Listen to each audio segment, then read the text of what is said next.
Yeah. Good morning to one and all. Good morning to one and all. It is a moment of extreme pleasure to welcome the guests who are present here to attend this international e-conference.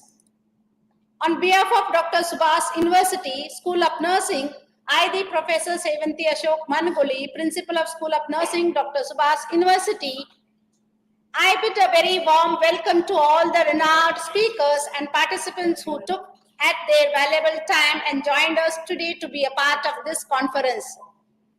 We are honored to have you all with us. I am profoundly delighted to take an opportunity to introduce the chief guest of today. He is none other than our beloved Provost of Dr. Subhas University, Dr. Deepak Patel, sir, and welcome you, sir.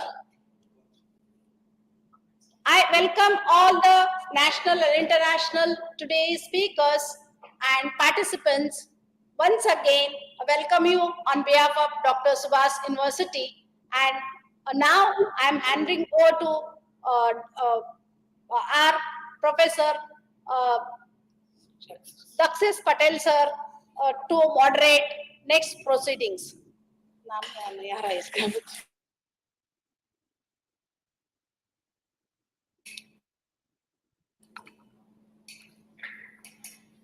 Very warm greeting to all participants and audience here for this international e-conference. Good morning to all. I am more than grateful to be here and welcome to you all. This international conference on research methodology in nursing. Today, I, the Dakshis Patel, shall be walking you through the conference. Today, plenary session 4 on sampling process will be dealt by Professor Sujya Lakshmi ma'am. Madam is working as an professor in the Department of Nursing at North Carolina Central University, Durham in USA. She has over 42 years of experience in teaching and clinical areas. She taught students from different levels and at various locations across the globe. In India, she worked from the College of Nursing, Hyderabad, Andhra Pradesh. She also worked at St. John's College of Nursing, Bengaluru, Karnataka. Madam received Outstanding Volunteer Award for Excellent in Service and Leadership in International Education 20 March 2020. Madam is selected as a Grade 100 Nurse of North Carolina in US for 2021. Daisy Award from National Association of Indian Nurses in America 2021.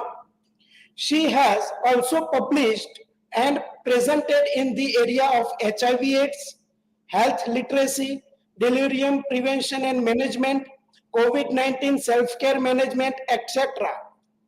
She is very passionate about community services projects such as HIV/AIDS, homelessness, women empowerment, elder care, mental health, and hunger prevention projects.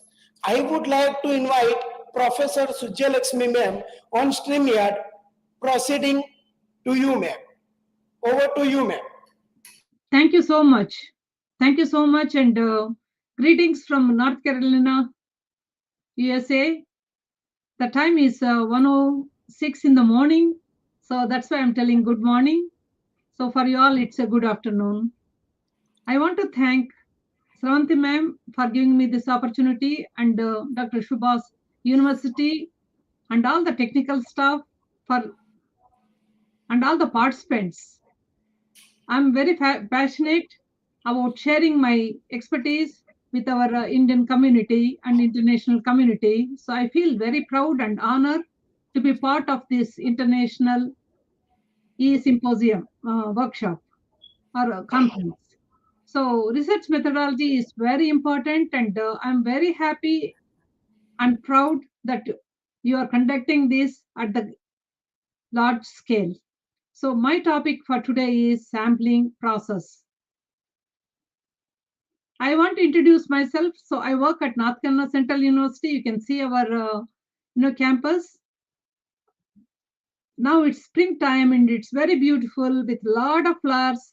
And you can see some of our community members and staff. You can see me here.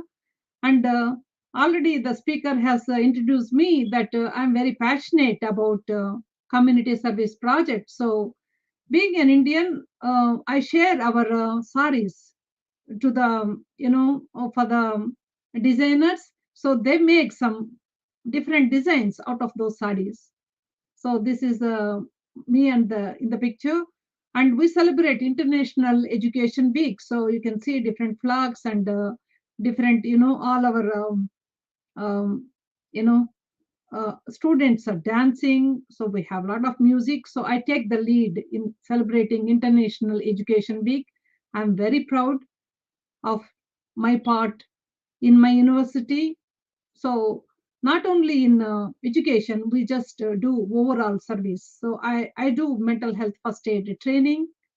So I do a lot of community service projects, scholarly activities, help the students in poster presentations, research presentations. So I work for the undergraduate research symposium. So these are some of my activities. And I want to introduce my family, my support system. So that way, like with whom I'm working. So my husband, Shiva, he is a technical, computer person, works in the SAP. So he is a great support system. And you can see my daughter, she is the princess of the house, and our king of the house is Mr. Romeo. He is our Labrador. So this is my family. So they are very caring and very supportive to me and to all my projects. And they are conveying their greetings to all of you. And greetings from our Dean, Dr. Ahmed, and Dr. Vandril, and all my staff and colleagues and my students. So everybody, greetings from all of us. So we are very blessed to be part of this initiative. So the learning outcomes. So at the end of this presentation, you will be reviewing various terms.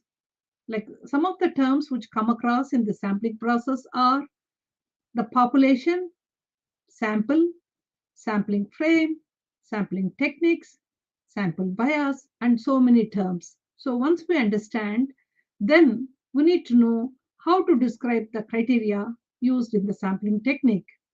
Then we'll be able to see the factors which influence on the sampling process and look up different types of sampling techniques with suitable examples. So these are the learning outcomes. I'm sure you all will be able to get some of them. So let us start with the definitions. We'll start with the population. So when you see the population, it's a well-defined set where they have like specified properties. And population, usually we feel it's like people, but in research, it can be objects. Like for example, it can be, technology like COVID home testing. So that can be a part of it. Animals like pet therapy. If you are conducting studies like dementia care and pet therapy, or music therapy, any events. Events can be like before COVID and after COVID, or maybe after 9/11 attack. So population is one of the major one which will be used in the sampling process. So we need to know what is the population the research study is conducted. So we need to have a clear picture of the population. Next, you can see different terms like as a target population. So the target population that meets sampling. So in the research study, in the sampling process, we have to have some criteria. The criteria is inclusion criteria. So you can see this target population here, and then the study population. So this is the study population, or you call it as accessible population, where the population from which a researcher can take the sample. So sample is taken in this. study population. So if you see the simple definition of target population, entire set of cases about which the researcher would like to generalize. So all elements that meet the inclusion criteria, that is one of the key factors. So in this picture, you can see what is sample. So all of us have underwent, even from our childhood till today, like we do sampling. Like when you go to a maybe a vegetable vendor, we just take some vegetables and see like how they are. Then you tell, okay, I don't want this, I want this one. So we do it. Even mothers, when they're cooking, to check whether any rice is cooked or not, so they will touch and see some of those grains. So they will not do entire, they will not examine everything, so they take a sample of it. So sample is one of the very important part in our life, and to maintain the quality it's being used. So it's a set of elements that make up the population. So you can see in this, see these are the samples. So in this case it's like human beings. So all this sample that make the population. Sampling is a process. So in this process, selection is done to select a portion or of subjects, portion or subject of the designated population. So in the designated population, they're selecting a portion or subjects. So this sample represents the entire population. So the word entire population representation. So that's very important. In sampling, we have to make sure the sample represents the entire population. That's why you have the criteria, inclusive criteria, and do work on that. Next one is elements. We use the word like elements. So elements are the basic unit of population. As I mentioned, it can be individuals like human beings or animals, or can be events like COVID, or maybe, depression, like economic ups and downs, and experiences like, until and mothers who are experiencing like giving breastfeeding first time, primary mothers, or maybe behaviors may be kind of aggression or maybe depression, those kind of things. So elements is one of the keyword which we need to know. So this is the basic unit of population. As I mentioned, another keyword is representativeness. So a representative sample is the one where whose key characteristics are closely or approximately matching to the population. So our sample should match with the total population, the characteristics. Our other objective is, we finished our definitions. Let's move on to the next aspect. That's about factors influencing sampling process. So in order to maintain a good sampling technique or the process, we need to keep those factors in mind. First of all, we need to know what is the size of the population and how much cost it involves to get the elements, to work with the elements. And we have to look up other aspects like whether it's convenience and accessibility of elements. Sometimes, it's very difficult to reach out those people. It may be, due to non-availability of transportation, or communication may not be there, so it may not be accessible. So we have to look for the convenience and accessibility of the elements.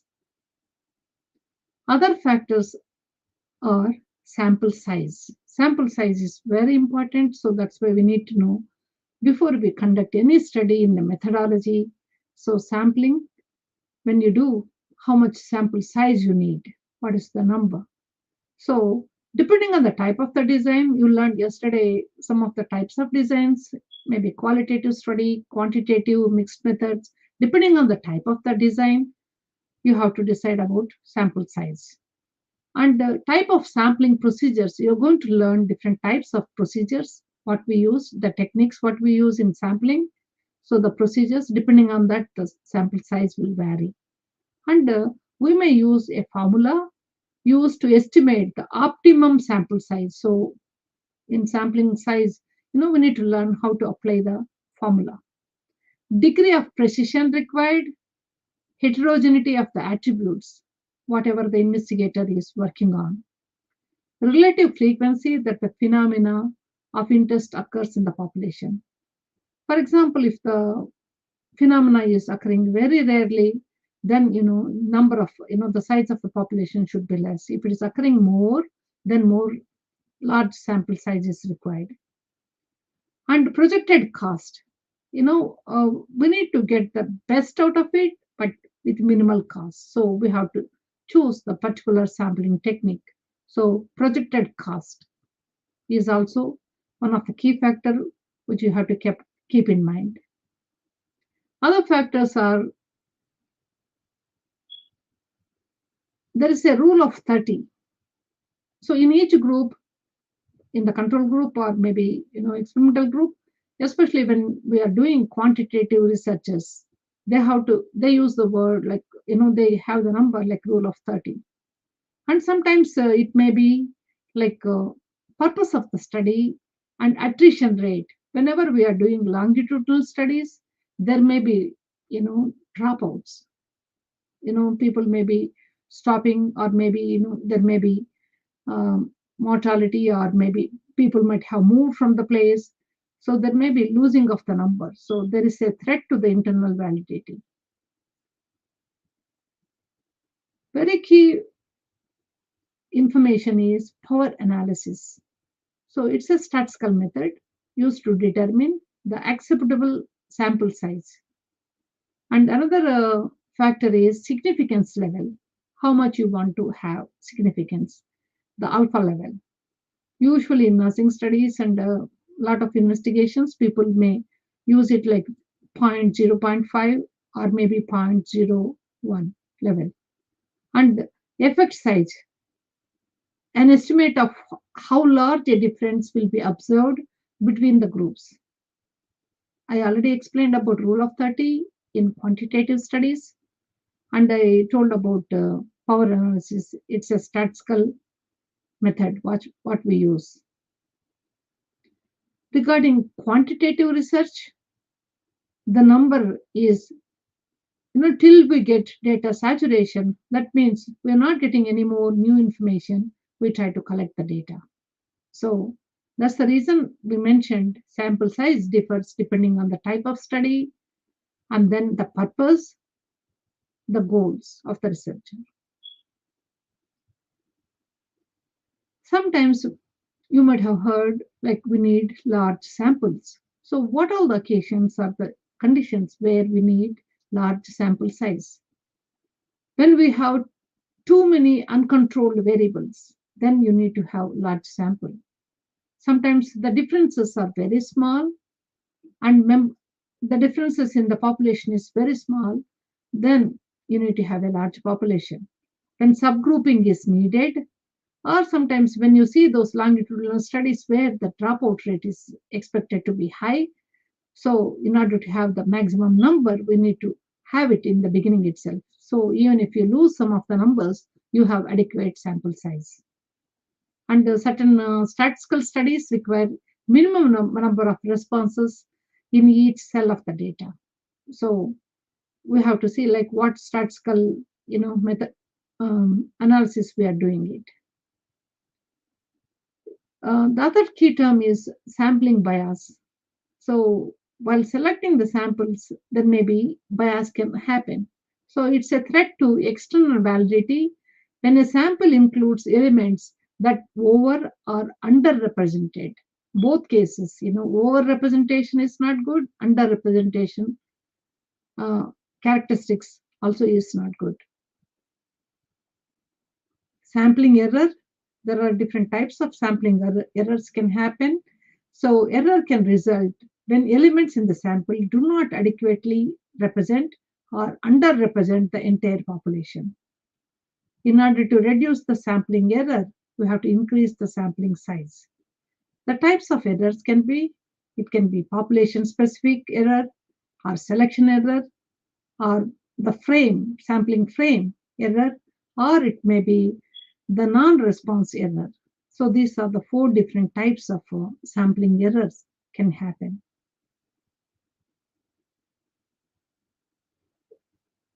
Sampling error is inevitable, but we can eliminate. So we need to know as a proactive how to eliminate sampling error. So in order to reduce the level of confidence or improve the survey methodology, improve the survey questions using accepted sampling techniques. So these are the different ways by which we can eliminate sampling error. Let us see about, in this picture you can see different terms in a pictorial. The theoretical population, like whole of maybe India, USA. So the study population is what population can you get access to? Like for example, you may have access to nursing home residents. The sampling frame, how can you get access to them?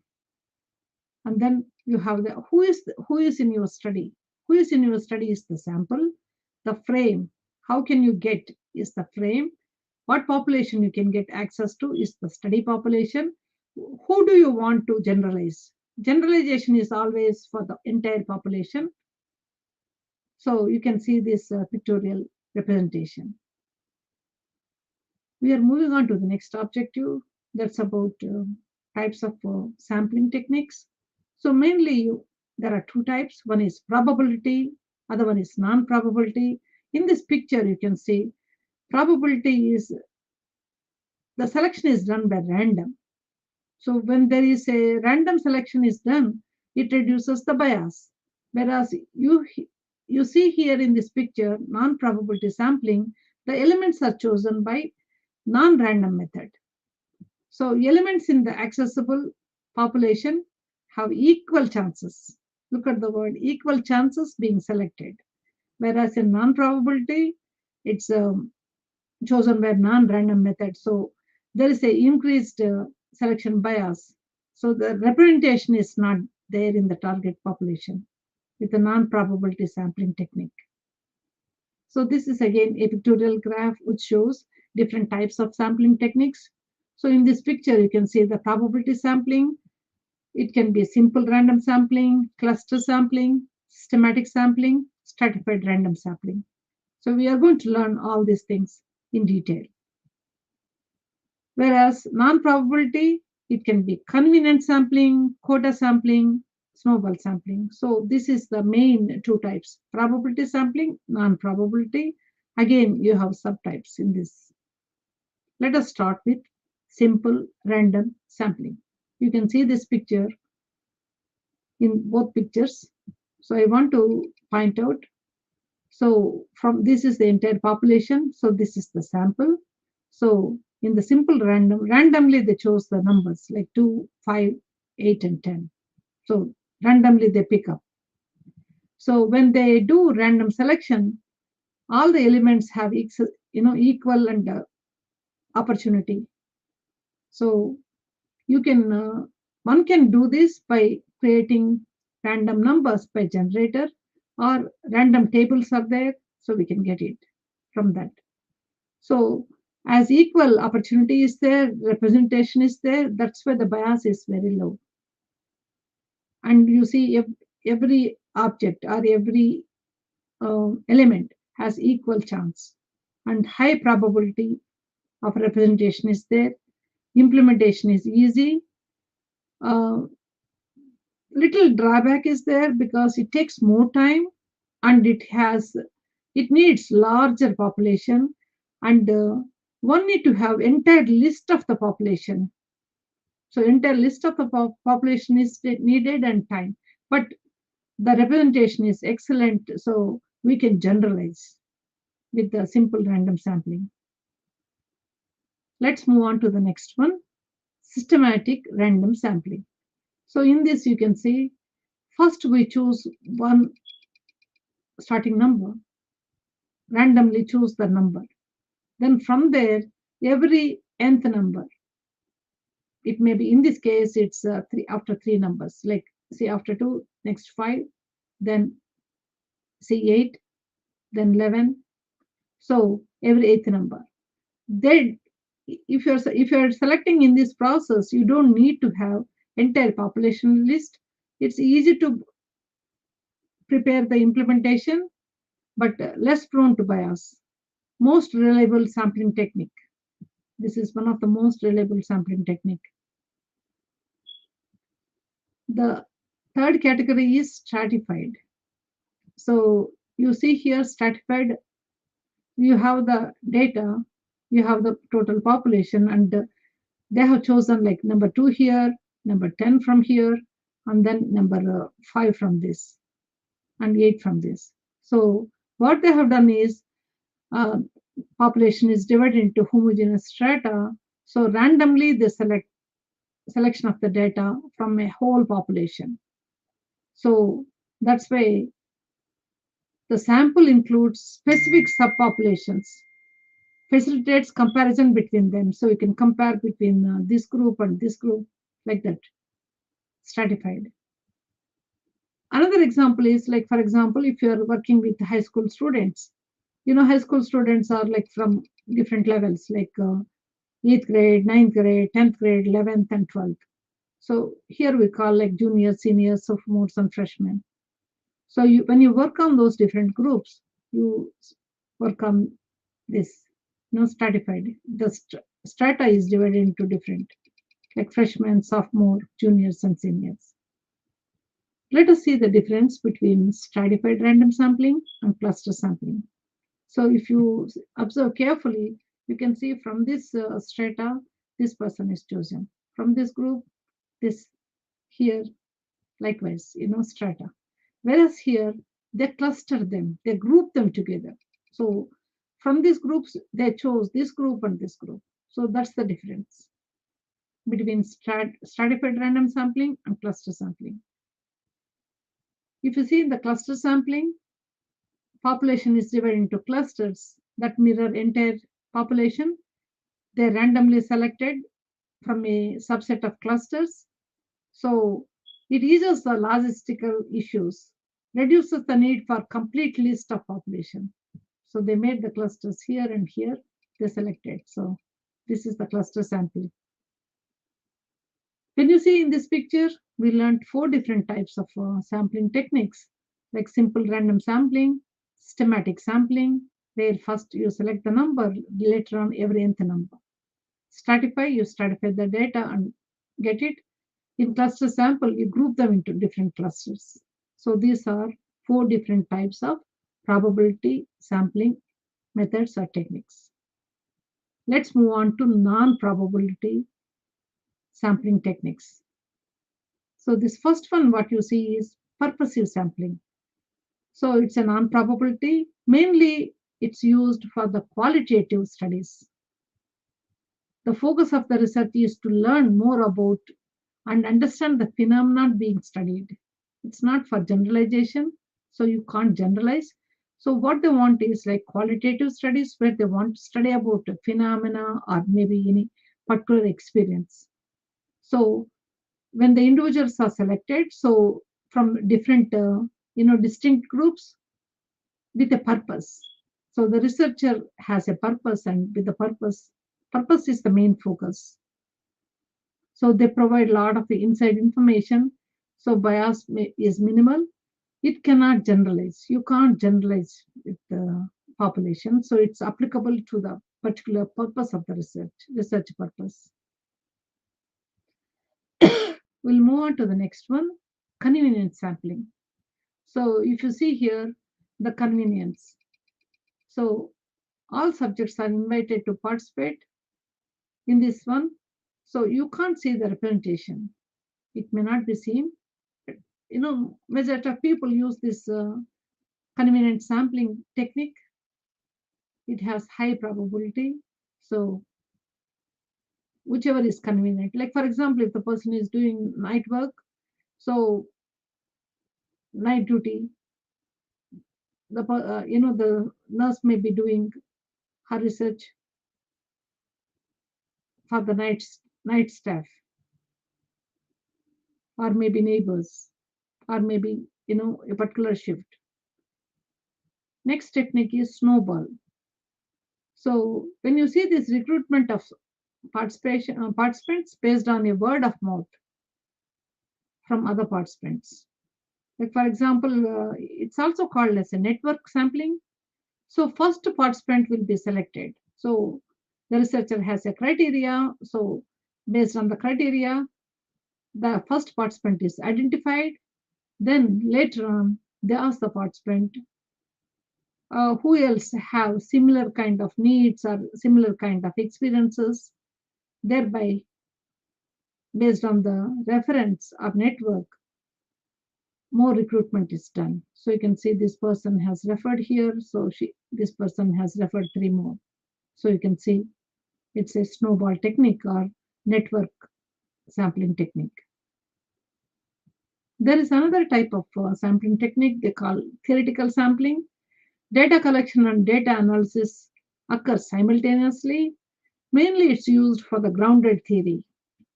So this one also cannot be generalized for the population. Quota sampling. Strata must be mutually exclusive, so a subject cannot assign to only one stratum. Convenience sampling is used to select subject from each stratum. May have some bias because we are using convenience sampling after strata. So that's the reason, as you cannot have the representation, so you cannot represent for the population. Because of the convenience sampling you are selecting, so there is a bias. When there is a bias, you cannot apply to the entire population. In this picture, you can see the relationship between type of sampling strategy and appropriate generalizability. I think by now you know probability sampling is the best way to apply for the generalizability, so it has the broader generalizability, whereas non-probability sampling has limited generalizability. And we learned 4 different types of probability sampling techniques, like simple random sampling, stratified random sampling, multi-stage, like cluster sampling and systematic sampling. Whereas non-probability, we learned about convenience sampling, quota sampling. It can be purposive or it can be snowball or networking. So if you see the probability, non-probability, limited generalizability, whereas probability sampling has more generalizability.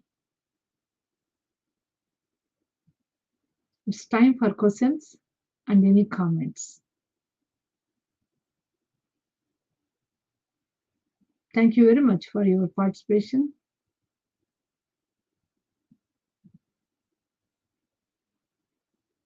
Have a wonderful remaining day. Thank you very much, ma'am. Now, any questions regarding this sampling process? Any question for participant regarding any doubts regarding the sampling process? You can ask. Ask and comment in chat box.